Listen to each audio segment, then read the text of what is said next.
খবরটা আপনাদের দিতে চাই। যেখানে আমরা স্পিকারের কাছে স্মারকলিপি দিতে গিয়েছিলাম, মাননীয় স্পিকার এবং ডেপুটি স্পিকার আমাদের সঙ্গে থাকা ডেলিগেশন এবং নেতৃবৃন্দের সম্মানে দুজনেই স্পিকারের কার্যালয়ে তারা উপস্থিত থেকে আমাদের প্রদত্ত স্মারকলিপি আপনাদের এবং দেশবাসীর এই 6 দফা দাবির স্মারকলিপি তারা সম্মানের সাথে গ্রহণ করেছেন আলহামদুলিল্লাহ। এবং দেশের জুলাই আন্দোলনের সর্বকনিষ্ঠ শহীদ জাবের ইব্রাহিমের আম্মা রোকেয়া বেগম 11 দলের পক্ষ থেকে তার স্বাক্ষরিত এই স্মারকলিপি তিনি স্পিকারের কাছে হস্তান্তর করেছেন। 11 দলের 5 জন মহিলা এমপি সেখানে উপস্থিত ছিলেন। আমাদের 11 দলের পুরুষ এমপিদের প্রতিনিধিরাও সেখানে অনেকে উপস্থিত ছিলেন।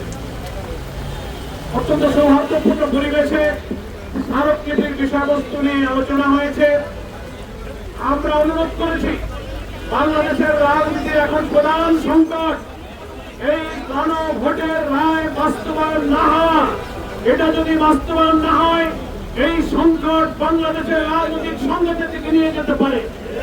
ওনাকে অনুরোধ করেছি, আপনি পার্লামেন্টের গার্ডিয়ান হিসেবে দেশের প্রধানমন্ত্রী, সংসদ নেতা এবং বিরোধী নেতা উভয়কে নিয়ে আমাদের গণভোটের ম্যান্ডেট অনুযায়ী 70 ভোটে জয়যুক্ত হওয়া গণভোটের রায় বাস্তবায়নের আইনি পদক্ষেপ আপনি গ্রহণ করবেন।